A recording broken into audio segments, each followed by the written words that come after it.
500엔 아끼자고 500원 내고 도망치는 한국인들.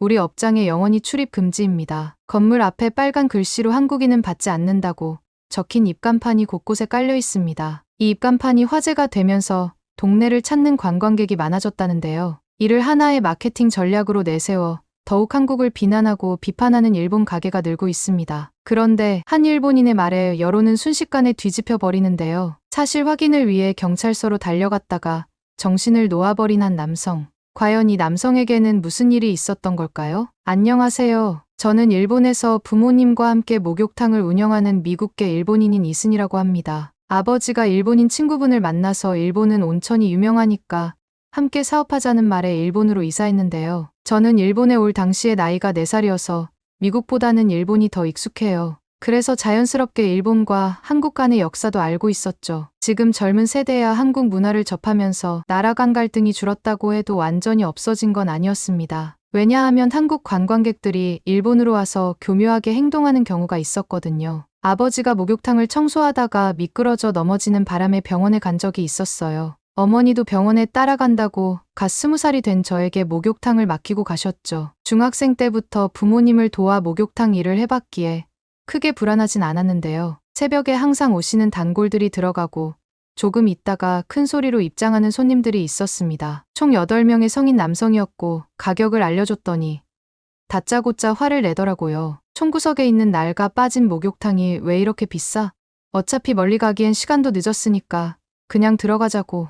일행끼리 의견이 맞지 않아서 한참 카운터 앞에서 실랑이를 벌이더니 끝내 계산한다고 동전을 꺼내더라고요. 500엔 동전이었는데 갑자기 동전을 우수수 던지는 겁니다. 당황스러워서 동전을 개수에 맞춰 하나씩 줍고 있었는데 계산이 왜 이렇게 굼떠. 사장이 어린애나 앉혀놓고 놀러 다니니까 목욕탕이 망하지 라며 자꾸 시비 거는 투로 말하니까 감정이 올라오더라고요. 그래도 부모님이 오랫동안 운영한 목욕탕을 욕되게 하고 싶지 않아서 얼른 나머지 동전을 줍고 안으로 안내했죠. 하지만 저는 곧바로 그들을 다시 붙잡았습니다. 그 손님들이 움직일 때 바람을 타고 알코올 냄새가 코를 찌르더라고요. 목욕탕을 이용할 때 내부에서 술을 마시는 건 금지이고 술을 마시고 와도 입장이 불가하거든요. 그들에게 술을 마셨냐고 물었는데 표정이 싸늘하게 변하면서 갑자기 제 멱살을 붙잡았어요. 손에 쥔 동전이 떨어지면서 제 멱살을 잡은 손님의 손에 있던 동전도 함께 떨어졌습니다. 아까부터 손님 심기를 자꾸 건드리네. 술 마셨는지 제대로 확인해 줄 테니까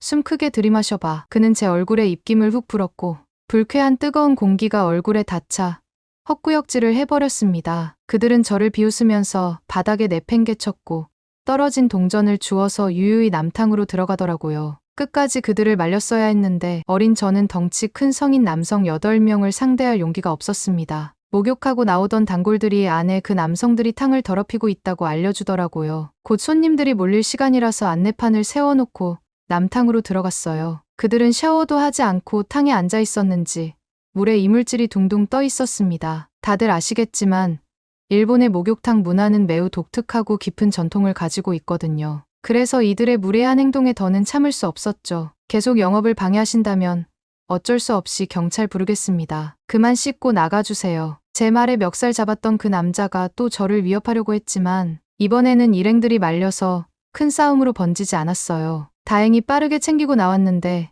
목욕탕 입구 앞에 침을 뱉고 가더라고요. 그래도 경찰까지 부르지 않아서 다행이라고 생각했습니다. 일이 커졌다면 동네 사람들이 알았을 테고 당연히 부모님 귀에도 들어갔을 테니까요. 아버지가 아프신데 걱정 끼쳐드리고 싶지 않았거든요. 부모님이 틈틈이 전화해서 목욕탕에 문제가 없는지 일이 힘들진 않냐며 물었어요. 당연히 새벽에 있었던 일은 알리지 않았습니다. 그리고 그들은 일본인이 아닌 게 확실했어요. 일본어 발음도 어눌하고 영어를 섞어서 말했거든요. 어디서 왔을지 곰곰이 생각하다가 추측이 확신으로 바뀔 만한 증거가 나왔죠. 500엔 동전 사이에서 한국 동전인 500원짜리 몇 개가 있더라고요. 이제 보니까 그들이 일부러 제 멱살을 잡고서 과하게 행동한 이유를 알았어요. 고작 몇 푼 아끼자고 그 짓거리를 한 손님들을 찾고 싶었지만 관광객이라면 쉽게 찾기 힘들잖아요. 부모님이 알아채기 전에 제 돈으로 매출을 맞춰놨어요. 다행히 아버지는 하루 만에 퇴원하셨는데 어머니가 조금 더 쉬면 좋겠다고 해서 아버지가 할 일을 제가 맡아서 했죠. 그래도 어머니가 오고부터는 한국인 관광객들의 민폐 행위가 없었는데요. 비누가 갑자기 다 떨어져서 급하게 구하느라 동네 슈퍼에 들렀어요. 그런데 슈퍼 사장님이 한숨을 푹푹 쉬면서 동전을 세고 계시더라고요. 한국인들 같은데 500엔 사이에 500원을 섞어서 줬더라고. 동전 받을 때 정신없게 하니까 제대로 확인도 못했지. 나중에 쫓아나갔는데 이미 어디로 가고 없더라고. 지난번에 제가 겪었던 일과 너무 똑같은 수법이라서 황당했어요. 혹시 몇 명이었냐고 물었더니 대략 10명 정도 돼 보인다더라고요. 이번에는 남성과 여성이 섞인 무리라고 했습니다. 아무래도 한국인들이 일본에 놀러 온 척하면서 일본에 복수하는 게 분명했어요. 대놓고 따지면 저들이 패배할 게 뻔하니까 이런 얍삽한 방법으로 스트레스를 주는 거겠죠. 부모님 목욕탕을 시작으로 동네 슈퍼, 그 뒤를 이어 식당들도 줄줄이 한국인 관광객들 때문에 피해가 많았습니다. 사장님들이 하는 말도 다 똑같았죠. 한국이 케이팝으로 전 세계의 인기를 얻었지만 여전히 일본의 마음은 사로잡지 못했어요. 젊은 애들이야 철이 없어서 그렇다고 해도 30대만 되어도 한국인들의 교묘한 짓이 눈에 보이니까 다시금 한국에 대한 마음이 식을 수밖에 없을 겁니다. 제가 또래보다 일찍 알았을 뿐이죠. 한국인들은 과거에 얽매여서 아직도 일본과의 역사에 관한 이야기를 대중에게 보여준다고 하더니 단체로 최면이라도 걸렸나 봅니다. 영화나 드라마에서 일본이 심각하게 가해자로 나오니까 한국 젊은이들도 일본을 싫어할 수밖에 없겠죠. 나라 간의 분쟁을 끝없이 이어가는 건 일본이 아니라 한국이니까요. 이렇게 말하면 한국인들이 보기에는 500엔과 500원은 확연히 다르게 생겼는데 그걸 구분하지 못하는 게 잘못이 아니냐고 할 수 있을 텐데요. 500원과 500엔은 지름이 26.5mm로 동일해서 동시에 많은 동전을 건네면 순간적으로 확인하기 힘들거든요. 무게도 0.7g밖에 차이 나지 않아서 눈에 띄지 않아요. 심지어 한국인들은 자판기에서도 꼼수를 부리고 있었는데요. 동전에 홈을 파서 무게를 맞춘 뒤에 500엔 대신 500원을 넣고 음료를 뽑아 먹었다더라고요. 이런 일이 최근에 일어난 것도 아니었어요. 일본 자판기에서 500원짜리 동전이 발견된 건 1999년부터였습니다. 이 당시에 500원짜리 동전이 무려 80만 개가 나와서 화제가 되었다더라고요. 한국인들은 끈기가 대단하고 열정이 가득하다고 하더니 범죄에도 해당하는 말인 줄은 전혀 몰랐네요. 동네 사람들은 똘똘 뭉쳐서 한국인 관광객이 오면 이하나나 이하와나를 시전하기로 했습니다. 눈에는 눈, 이에는 이라는 의미의 중국 사자성어예요. 입구에 간판을 세워서 빨간 글씨로 잘 보이게 적었습니다. 한국인은 출입 금지. 입장하고 싶은 외국인은 신분증 확인해 주세요. 동네 목욕탕과 슈퍼, 마트,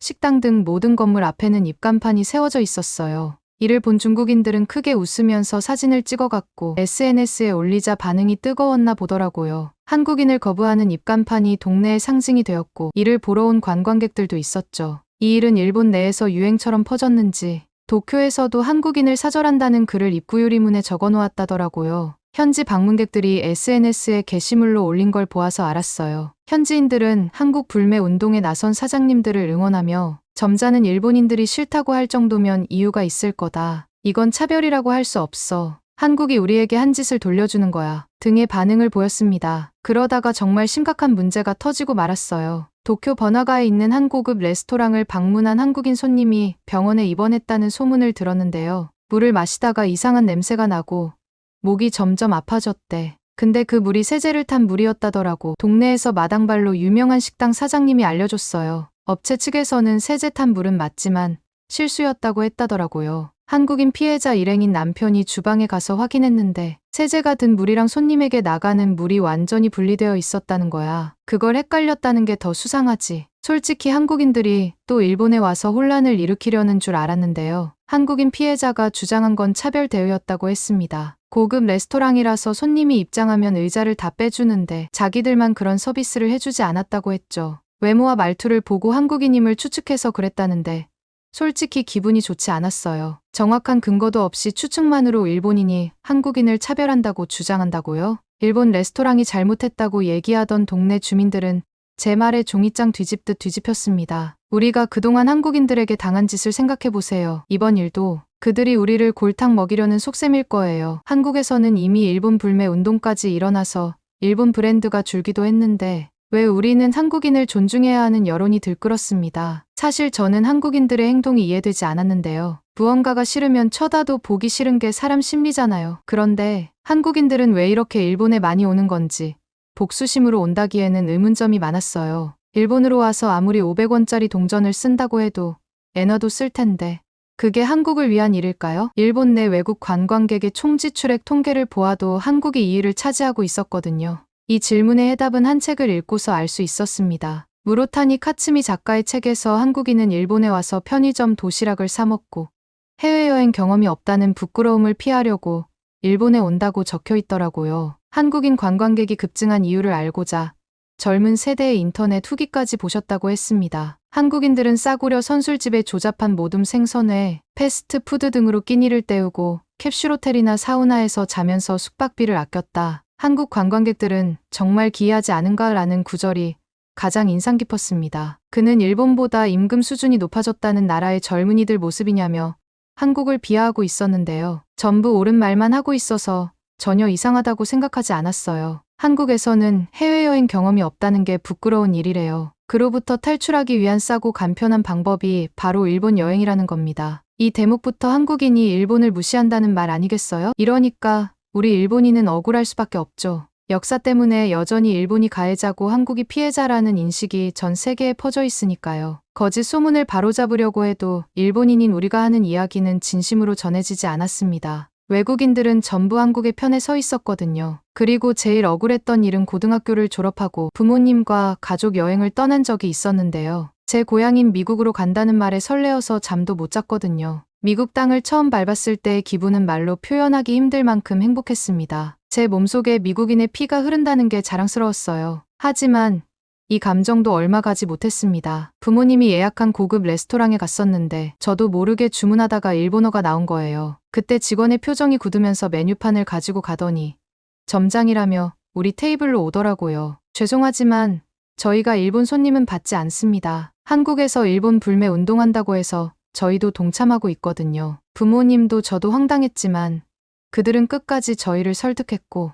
결국은 그 레스토랑에서 쫓겨나듯이 나와야만 했어요. 다른 식당에 가려고 했지만 모두 비슷한 상황이었습니다. 어떤 식당은 아예 입구에 한국 불매 운동에 동참 중이니 일본인 고객은 입장이 불가합니다. 라는 문구를 적어놓기도 했더라고요. 기대했던 미국의 모습과는 너무 다른 차별에 서러울 지경이었어요. 쫄쫄 굶다가 겨우 한 식당에 들어갈 수 있었는데 거기는 한국 음식을 파는 식당이었습니다. 한국 때문에 일어난 이 상황이 너무 화가 나서 일본어로 식당 사장님에게 따졌어요. 우리는 일본계 미국인이라서 당신들 때문에 밥도 못 먹고 돌아다녔어요. 제가 일본어를 썼으니 당신도 우리를 쫓아낼 건가요? 부모님은 겨우 찾은 식당인데 왜 그런 짓을 했냐며 저를 나무랐지만 후회하지 않았습니다. 한국인들도 일본인이 얼마나 큰 피해자인지 알려주고 싶었거든요. 행색은 서양인일지라도 문화는 일본 문화를 접해서 학창시절에는 혼란 아닌 혼란도 겪었어요. 그런데 고향인 미국에서 일본어를 썼다는 이유로 일본인이라며 내쫓기자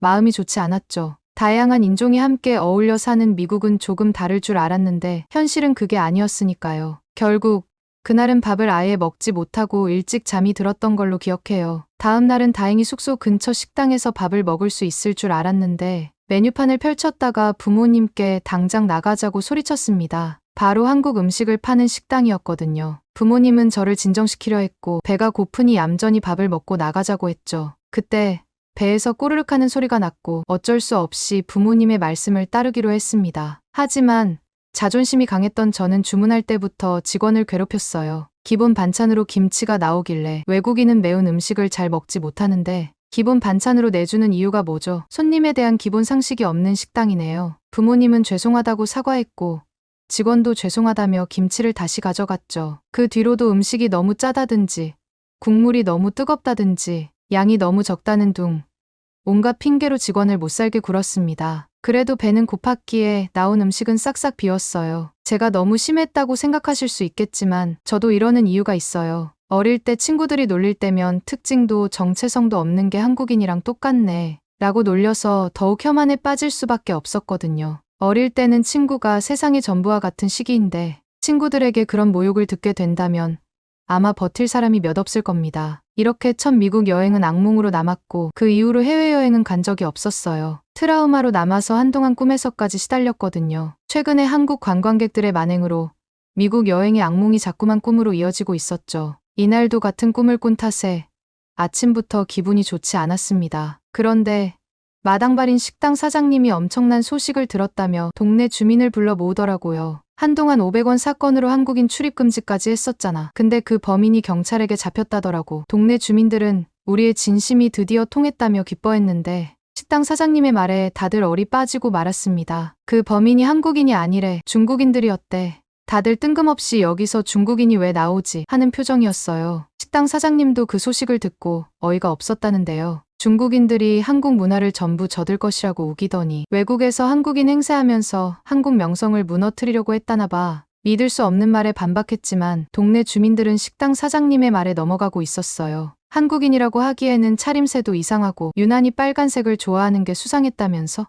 중국인이 확실하다는 의견으로 굳히고 있었습니다. 또 어떤 주민은 이제 생각해 보니까 자기들끼리 중국어로 얘기하는 모습을 들은 것도 같다고 했죠. 저를 제외하고는 한국에 대한 마음이 변해가는 게 눈에 보였어요. 입간판을 치우는 사장님들도 있었습니다. 부모님도 사실 확인이 되었으니까 한국인 출입 금지 입간판을 치우자고 했는데요. 제가 악을 쓰면서 반대하는 바람에 저희 목욕탕 앞에만 덩그러니 남아 있었어요. 혼란스러운 머릿속을 애써 잠재우면서 하루를 마무리했는데 이날도 어김없이 미국 여행에 간 꿈을 꾸게 되었습니다. 역시나 한국 음식을 파는 가게에서 제가 일본어로 소리치는 장면까지는 똑같았죠. 그런데 처음으로 잊었던 기억을 떠올리게 된 날이었어요. 그때 제가 소리쳤던 식당 사장님은 한국분이었는데 당연히 일본어를 못 알아들을 줄 알고 뱉은 말이었거든요. 하지만 식당 사장님은 수려한 일본어로 시기가 시기인 만큼 분위기가 험악하죠. 제일 잘 나가는 음식으로 내줄 테니까 편한 곳에 앉아요.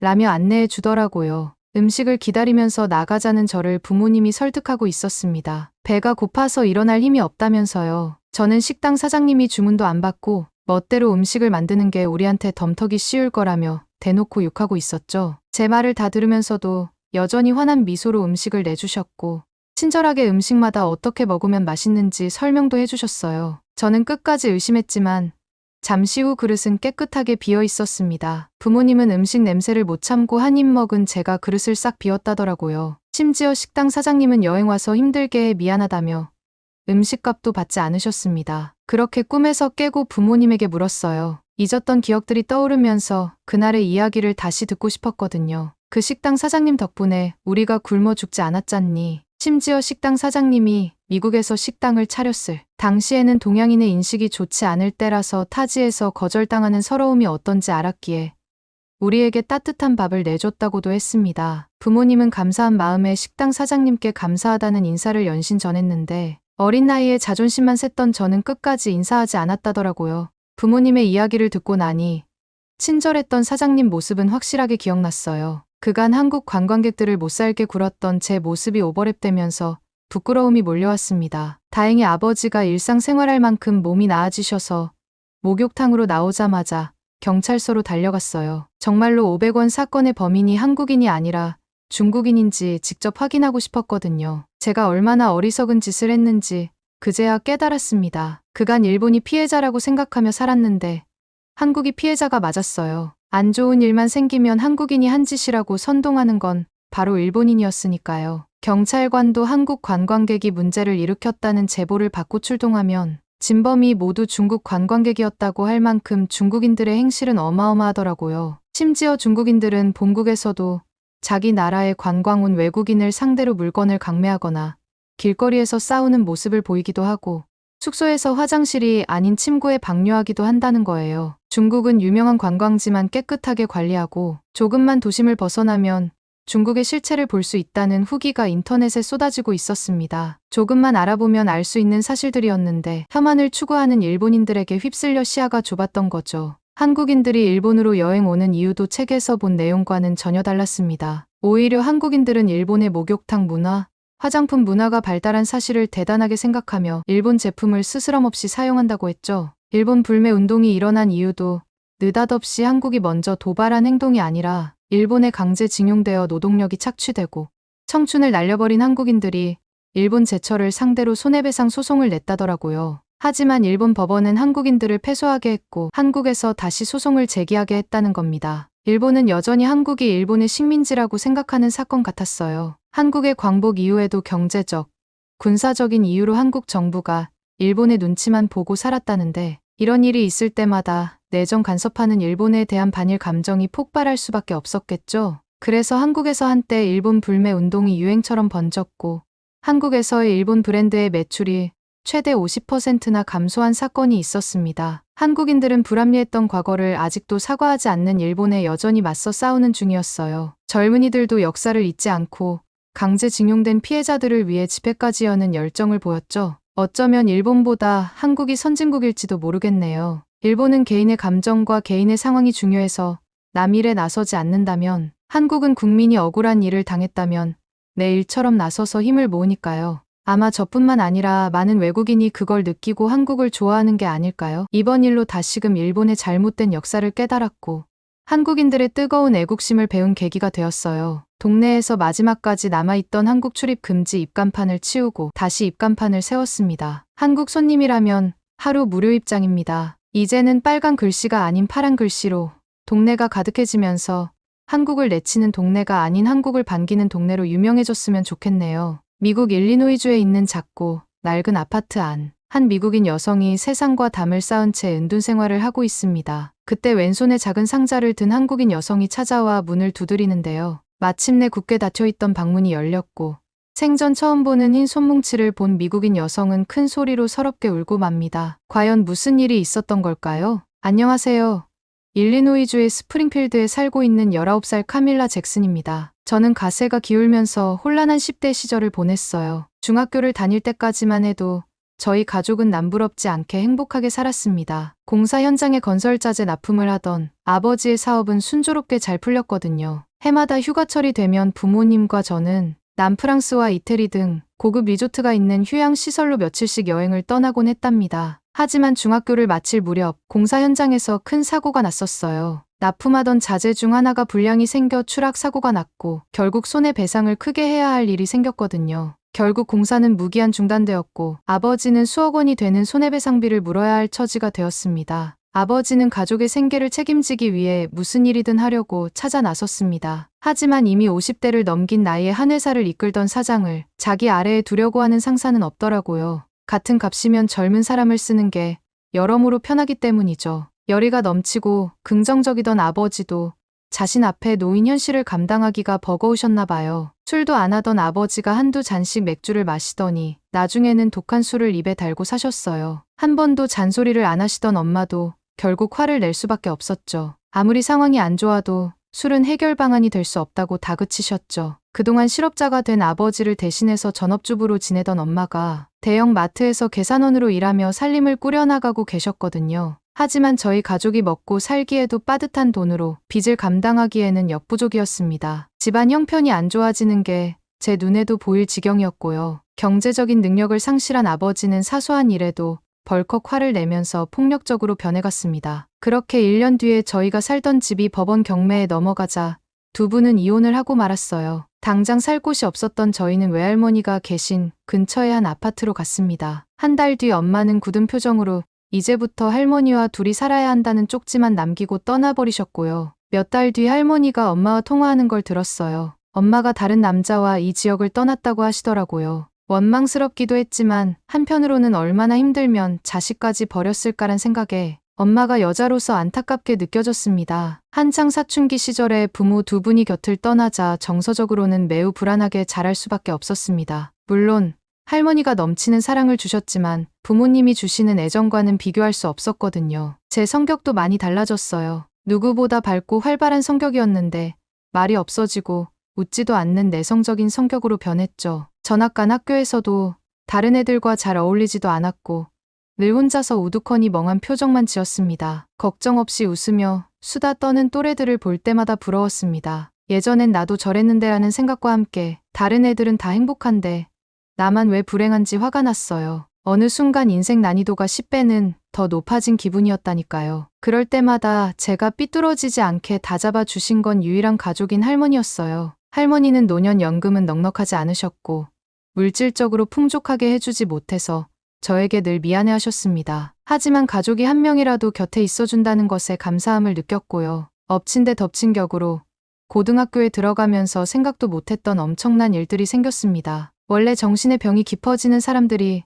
가장 먼저 보이는 행동이 뭔지 아세요? 본인과 주변 환경을 방치하는 겁니다. 흔히 말해서 매스컴에서 보이는 쓰레기집이나 폭탄 맞은 집이 그런 경우죠. 마음이 아픈 사람들이 나락으로 가는 과정 중 하나인데요. 잘 씻지도 않고 옷도 안 갈아입습니다. 제가 딱 그랬어요. 방은 항상 어질러져 있었고 사춘기 여자인데도 외모에 전혀 신경 쓰지 않았습니다. 언제나 머리는 헝클어져 있었고 옷은 더러웠어요. 당연히 친구들은 저를 피했죠. 외톨이가 되어도 별로 신경 쓰지 않았어요. 오히려 무관심이 편했습니다. 그런데 유독 저를 귀찮게 하면서 괴롭히는 중국인이 하나 있었습니다. 중학교 때부터 같은 학교를 다니던 메이라는 여자였습니다. 메이는 저희 집 사정을 잘 알기 때문에 그런 약점을 잡아 괴롭혔습니다. 씻지도 않니? 아주 부모 없는 거지라는 티를 팍팍 내고 다니는구나.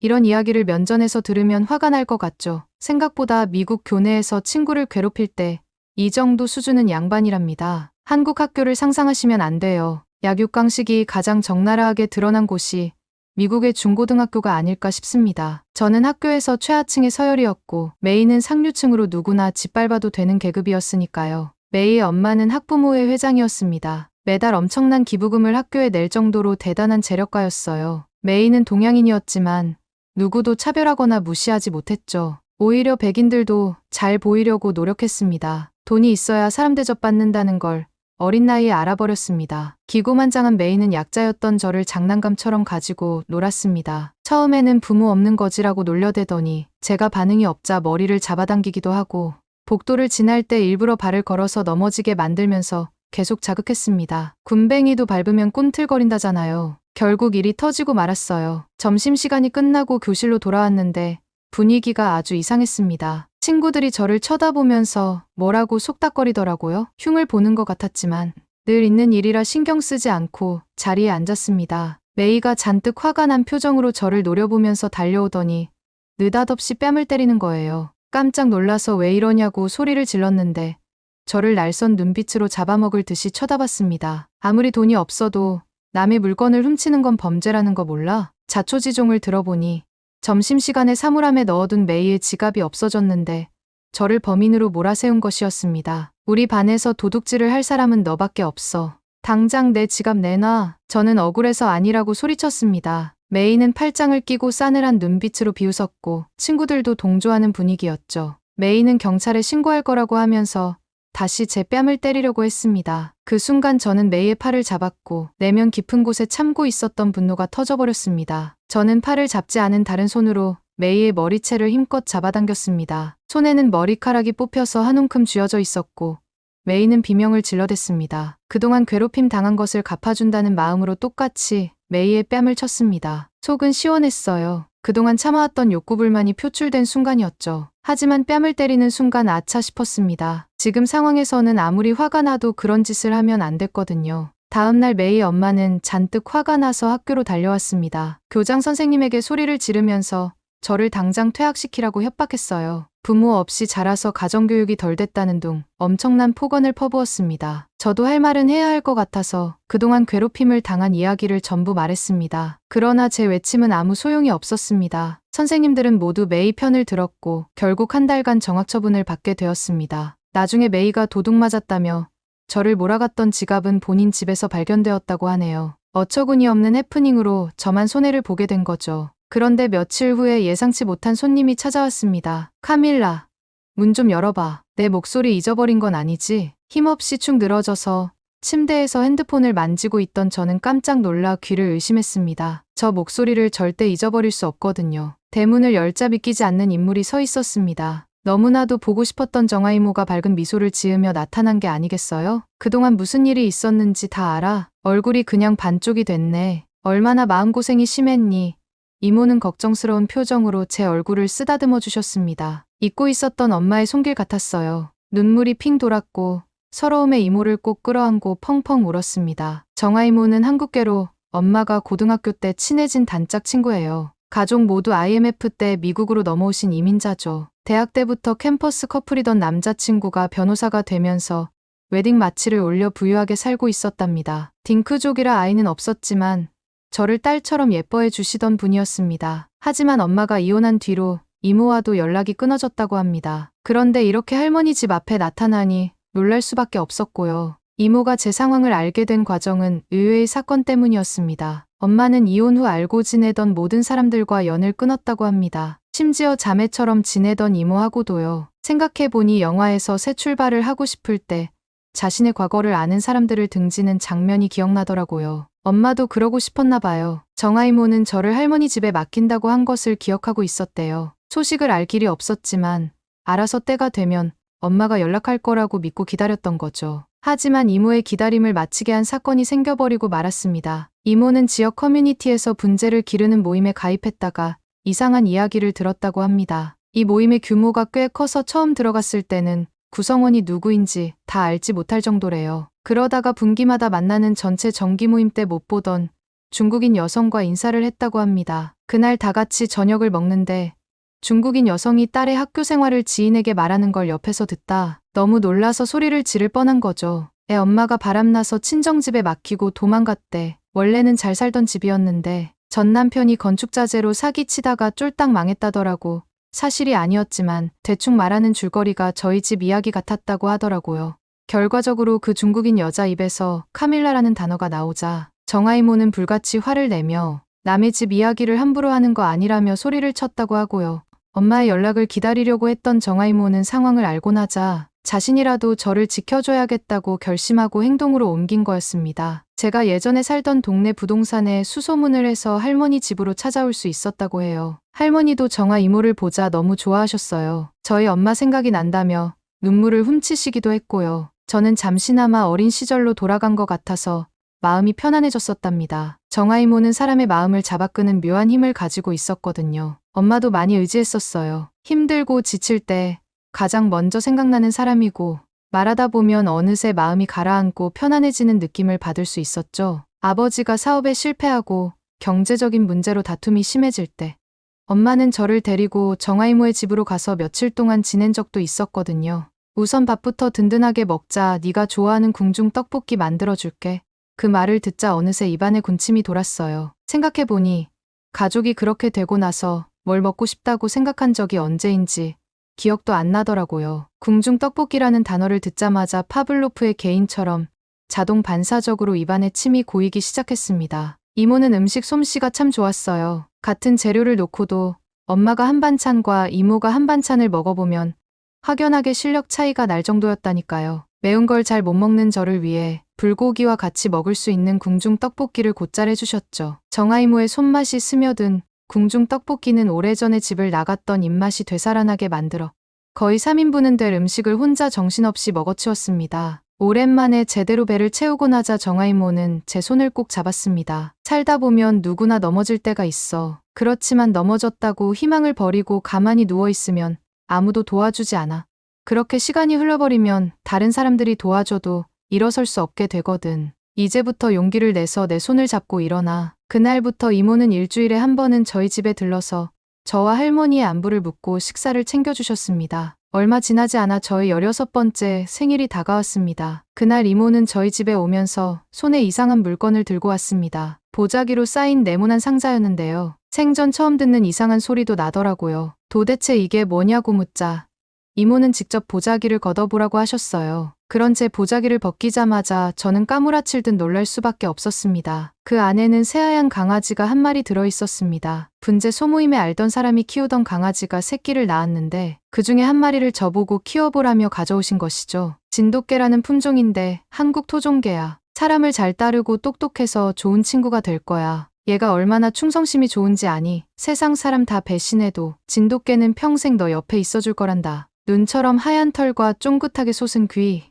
초롱초롱한 눈망울은 지금까지 봤던 어떤 강아지보다 귀엽고 정감이 갔습니다. 저는 맥스라는 이름을 지어주고 정성을 다해 돌봤습니다. 신기하게도 얼마 지나지 않아서 맥스는 제가 하는 말을 알아듣는 것 같았어요. 기분이 가라앉고 우울할 때면 어김없이 맥스가 달려와 제 손과 얼굴을 핥으며 재롱을 떨었고 그러면 저도 기운이 나서 같이 놀아줬습니다. 집이 작아 답답할까봐 하루에 한 번씩은 꼭 맥스를 데리고 산책을 나갔습니다. 맥스는 사람들이 많을 때는 길 한쪽으로 걷는가 하면 제가 핸드폰을 보려고 잠시 멈추면 점잖게 앉아서 저를 기다려 주었습니다. 식사 시간이 되어서 밥 먹자라고 하면 기특하게 사료를 담는 밥그릇을 입에 물고 오는 거예요. 한 번은 맥스와 같이 장을 보러 마트에 갔는데 어떻게 알았는지 사야 하는 물건을 알아서 물고 온 적도 있다니까요. 입으로 물면 안 되는 야채나 과일 같은 경우에는 그 코너 앞에 서서 발로 가리키기까지 했습니다. 표정이 마치 양파 사야 하지 않아? 누나 이거 담아라고 말하는 것 같았습니다. 아마 장을 함께 보러 다니면서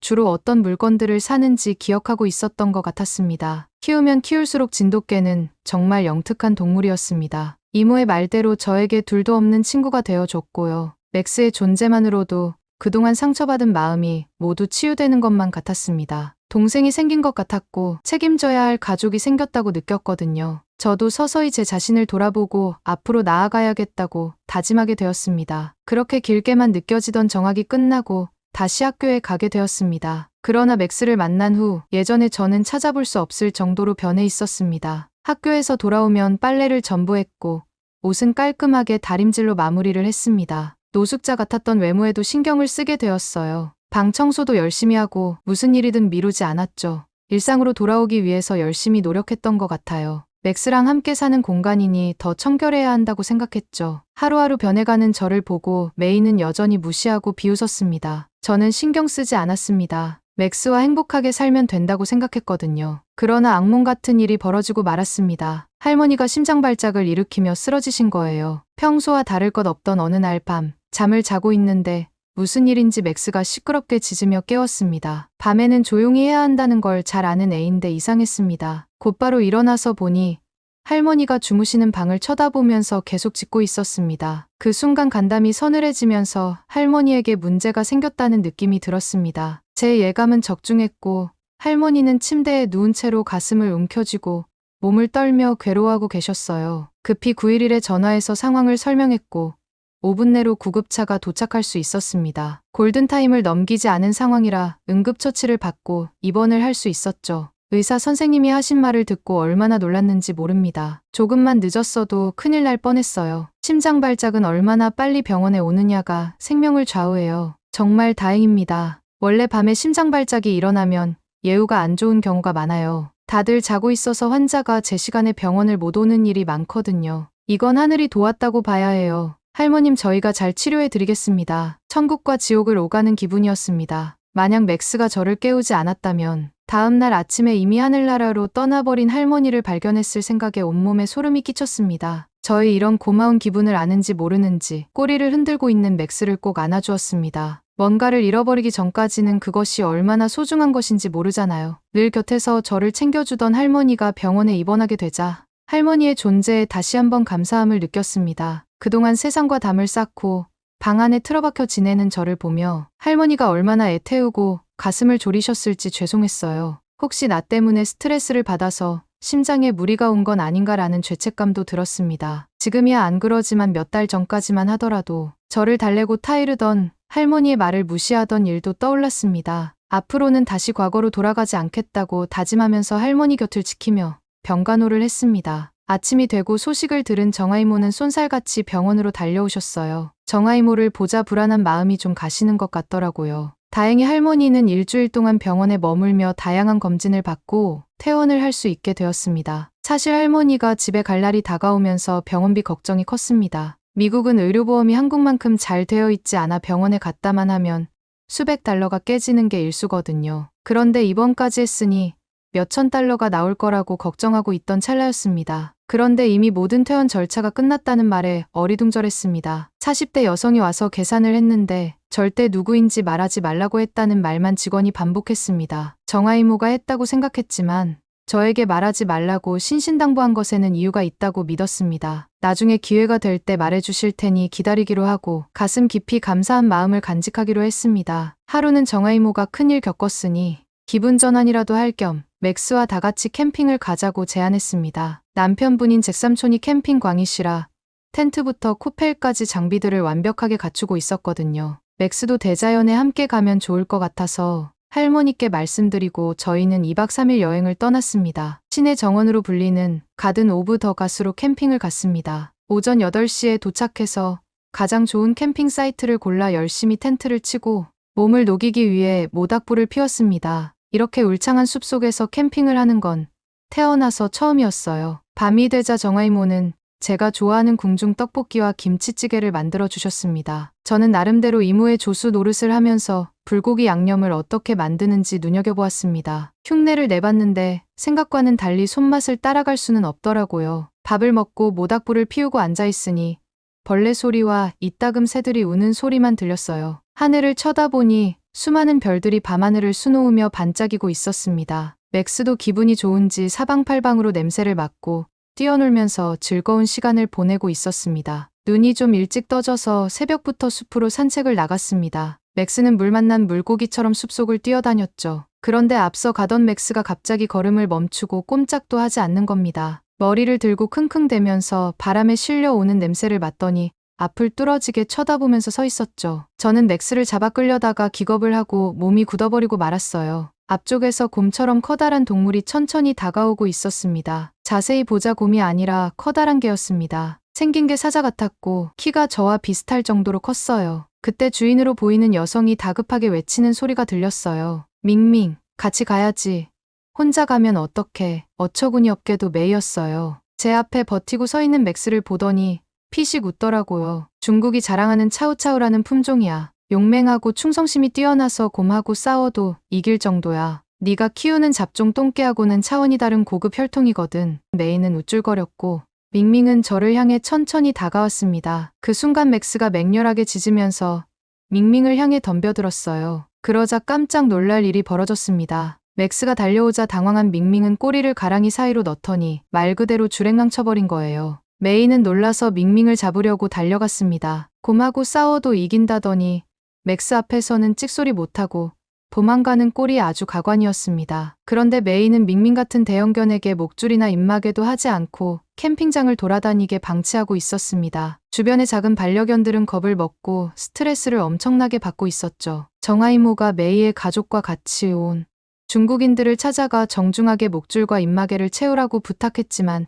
듣지 않았습니다. 결국 이모는 관리사무소에 신고를 했고 안전요원들이 출동하게 되었죠. 밍밍을 단속하지 않으면 벌금과 함께 캠핑장에서 쫓아내겠다고 경고를 하자 그제야 목줄을 채웠어요. 그런데 걔만 문제를 일으켰던 건 아니었습니다. 메이 가족과 중국인들은 캠핑장을 엉망으로 만들었거든요. 캠핑객들은 떠나기 전에 청소와 뒷정리를 깨끗하게 하도록 되어 있었지만 중국인들은 그런 규칙을 전혀 지키지 않았습니다. 이틀 뒤에 중국인들은 악취를 풍기는 쓰레기를 그대로 남겨놓고 떠날 준비를 했어요. 그러자 정아 이모는 청소 도구를 들고 그들이 머물렀던 자리를 치우기 시작했습니다. 메이와 중국인들은 쓸데없이 바보 같은 짓을 하는 이모를 보면서 비웃기만 했습니다. 그런데 잠시 후에 깜짝 놀랄 일이 벌어졌어요. 다른 캠핑객들이 이모를 도와서 중국인들 때문에 엉망진창이 된 캠핑장을 구석구석 정리하기 시작한 거예요. 그런데 놀랍게도 정리하던 사람 중 한 명이 메이 엄마를 알아봤습니다. 분재 소모임의 일원이었던 거죠.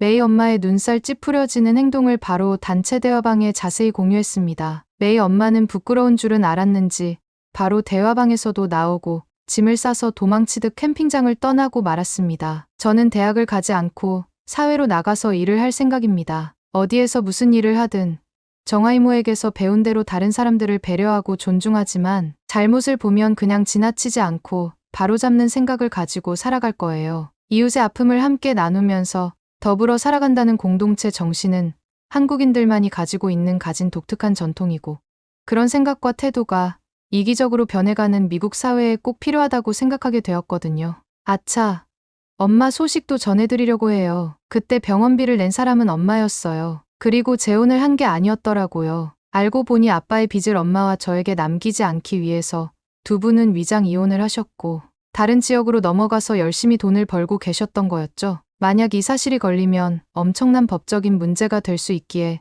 두 분 말고는 아무도 몰랐다고 해요. 엄마가 남자랑 산다는 걸 알게 된 할머니는 그게 아빠인지도 모르고 재혼했다고 생각하셨던 거고요. 다행히 빚의 대부분을 갚았고 재기할 가능성이 보이자 엄마가 저에게 연락을 한 거였습니다. 사랑하는 가족이 곧 있으면 함께 살 수 있다는 생각에 눈물이 멈추질 않았습니다. 다시 만나면 절대 떨어지지 않고 말도 잘 듣는 착한 딸이 되겠다고 누구보다 깊게 다짐했고요. 이 순간을 이겨낼 수 있게 도와준 정아 고모에게 너무 감사하고 저를 돌봐주시고 사랑해주신 할머니께도 감사한 마음이 들었습니다. 저에게 사랑을 주는 법을 알려준 진돗개 맥스도 고맙고요. 제가 받은 사랑을 잊지 않고 베풀 수 있도록 평생 노력하겠습니다.